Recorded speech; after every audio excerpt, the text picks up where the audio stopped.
Hola queridas alumnas, vamos a entrar a estudiar sobre la unidad 1, nociones fundamentales, y vamos a ver tres cuestiones: concepto, fundamento y el derecho a la paz. Y hay que ver primero la cuestión de la dimensión jurídica en el concepto de paz y el derecho a la paz.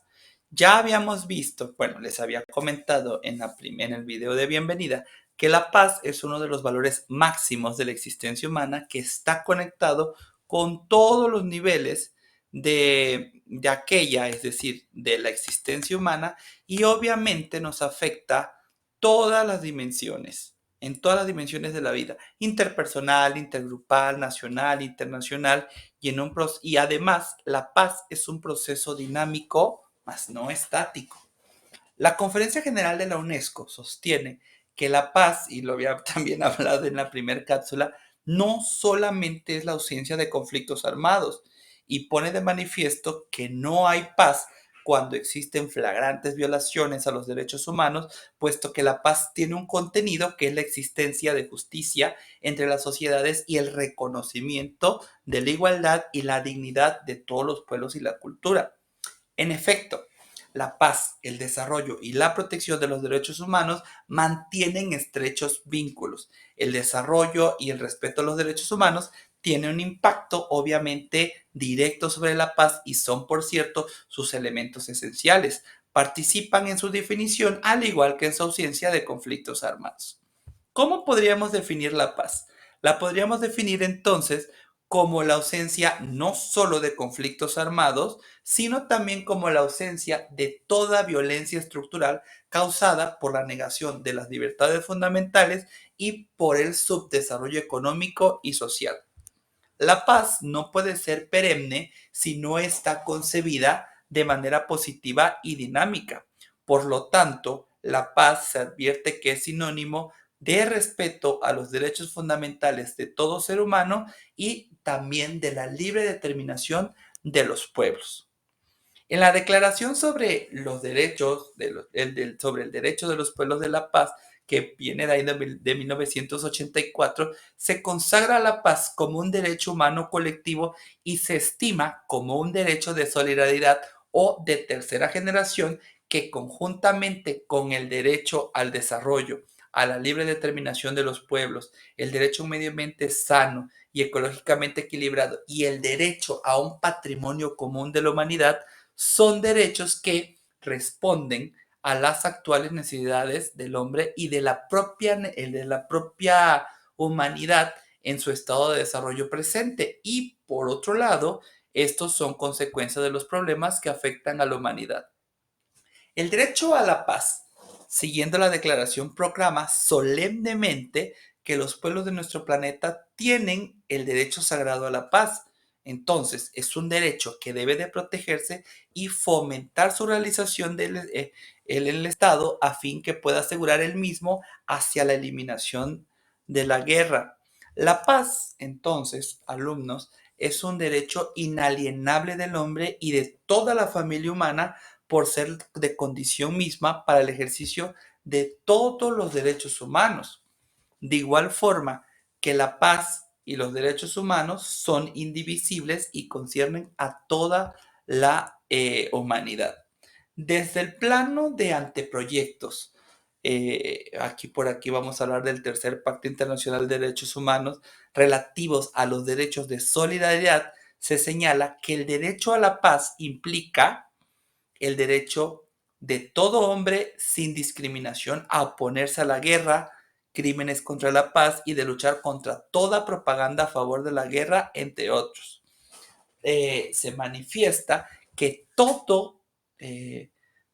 ser humano tiene derecho a la paz, y esto constituye al mismo fundamento de la cultura de esta. Por ello, se dice y se establece que el derecho a la paz es inherente a la dignidad humana y que la violencia en todas sus formas es intrínsecamente incompatible con el derecho humano sobre la paz.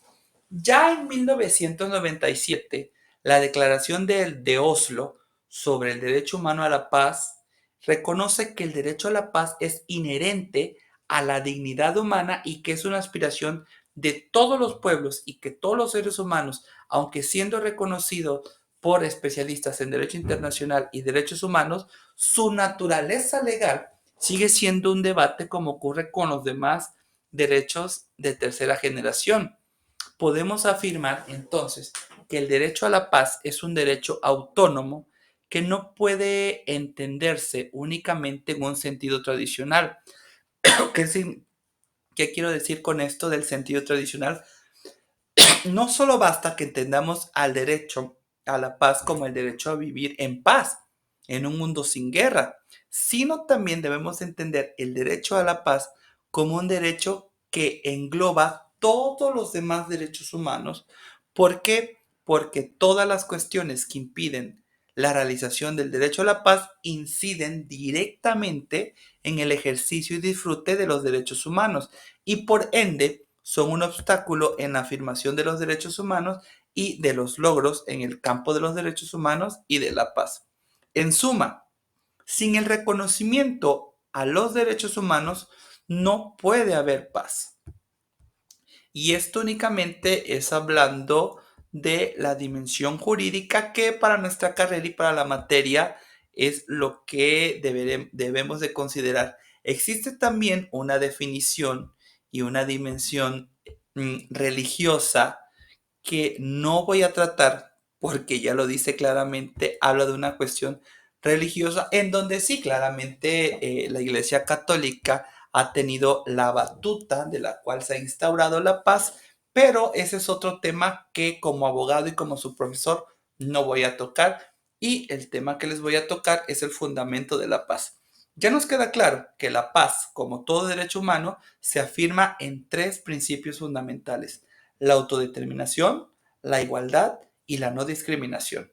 Además, que debemos de entender ya que la paz es un derecho humano innato o también llamado congénito. Pero en cuanto a su fundamento, se sostiene que descansa en el ser humano en su dignidad, en su valor como persona humana, tal como se ha indicado de manera reiterada en los documentos relativos a la paz.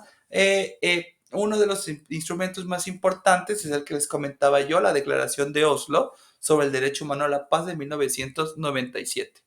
Ya también entendemos que el derecho a la paz es un derecho de tercera generación íntimamente vinculado con el resto de los derechos humanos porque el respeto de los derechos de las personas es un requisito indispensable para contribuir a la paz.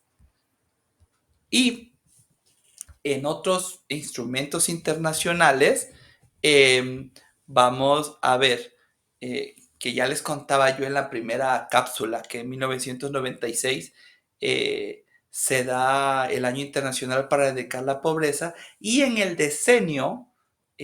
hasta el 2010 habla sobre la eliminación de violencia y habla un cierto contenido sobre la paz que incluso, miren, ya estábamos en los 2000, pero la negación de la paz, ¿dónde la vamos a encontrar manifiesta? La vamos a encontrar en que va a haber ausencia de paz cuando se apela al uso de la fuerza. Y esto es que crea tensiones y discordias en el egoísmo, el sueño del poder y de dominio. Pero no sé si recuerdan, yo espero que recuerden, que en la primera cápsula también les dije que se creó un programa de acción sobre una cultura de paz que lo da las Naciones Unidas, y establece que a nivel internacional pues se detectó que había obstáculos para obtener la paz y por ello entró en juego la autodeterminación en el ámbito de los derechos humanos, problemas del derecho al desarrollo, problemas en la igualdad entre el hombre y la mujer, el tráfico y producción de armas, intolerancia, falta de solidaridad, limitaciones a la libertad de expresión y el derecho a la información. De ahí que entonces el mundo necesitara promover una cultura de paz. Incluso hay que ver lo que esta promoción de la cultura de paz se dio a niveles regionales, nacionales e internacionales. Podemos encontrar que la paz empieza este camino, este sentido, y podemos llegar a la conclusión de que la paz es un valor que se fundamenta en el respeto a la dignidad humana y obstaculiza, pues obviamente la paz interior, la paz con los demás, la paz con el mundo, y en consecuencia debemos entender que no hay paz cuando hay represión, egoísmo, falta de armonía, engaño sistemático, vileza, y esto es evidente que para poder existir paz o trabajar para la paz, tenemos que trabajar en el proceso de conciliación. Y aquí nos podemos preguntar, o me pueden preguntar, maestro, ¿qué pasa con la paz en los tratados de cooperación en el mundo del cual habla la materia? Bueno, la paz aparece desde, o mejor dicho, seguido de la Segunda Guerra Mundial, aparece en la Carta de Naciones Unidas de 1945, porque en su preámbulo señala las necesidades de que los pueblos de las Naciones Unidas, para que puedan preservar a las generaciones venideras del flagelo de la guerra, se debe de promocionar y se debe de promover el proceso, la cultura de la paz. Por eso se dice, y es muy bonito ese preámbulo de la Carta de Naciones Unidas de 1945, porque dice que es necesario reafirmar la fe en los derechos fundamentales del hombre, en la dignidad y el valor de las personas, en la igualdad de derecho del hombre y mujeres de naciones grandes y pequeñas. Y después del preámbulo, en su artículo primero, establece como objetivo y propósito mantener la paz y la seguridad internacional y como tal fin tomar medidas colectivas eficaces para prevenir y eliminar amenazas a la paz y para suprimir, fíjense lo que hablaba al principio de esta clase, para suprimir actos de agresión u otros quebrantamientos de la paz y lograr por medios pacíficos y de conformidad con los principios de justicia y del derecho internacional el ajuste o arreglo de controversias o situaciones internacionales susceptibles de conducir a quebrantamientos de la paz. Y de igual manera, les digo que es muy bonita, al menos el preámbulo y el artículo. En sí la carta es bonita porque, pues obviamente todo el mundo viene de una monstruosidad como lo fue la Segunda Guerra Mundial. Pero más adelante este artículo primero dice que hay que fomentar entre las naciones relaciones de amistad basadas en el respeto al principio de la igualdad de derecho y al de la libre determinación de los pueblos y pues tomar medidas adecuadas, otras medidas adecuadas para fortalecer la paz universal y realizar la cooperación internacional en la solución de problemas internacionales de carácter económico, social, cultural, humanitario y en el desarrollo y estímulo del respeto a los derechos humanos y a las libertades fundamentales de todos, sin hacer distinción por motivos de raza, sexo, idioma o religión. Y de acuerdo a la Carta de Naciones Unidas, el Consejo de Seguridad tiene la responsabilidad primordial del mantenimiento de la paz y seguridad internacional y como reconocimiento a esta labor, en 1988 se le otorga el Premio Nobel de la Paz. Pero hay un tema muy bonito que nos debe de interesar y sobre todo para nuestra materia, la paz en instrumentos de derechos humanos. El concepto tradicional de paz, que es la simple ausencia de guerra, en definitiva da un cambio radical desde el final de la Segunda Guerra Mundial, vinculándose cada vez más al problema complejo, sí, de respeto a los derechos humanos. Y aquí se necesitaba asegurar la protección de los mismos a través de un sistema internacional de protección y no dejándolo de manera exclusiva a los estados. De esta manera,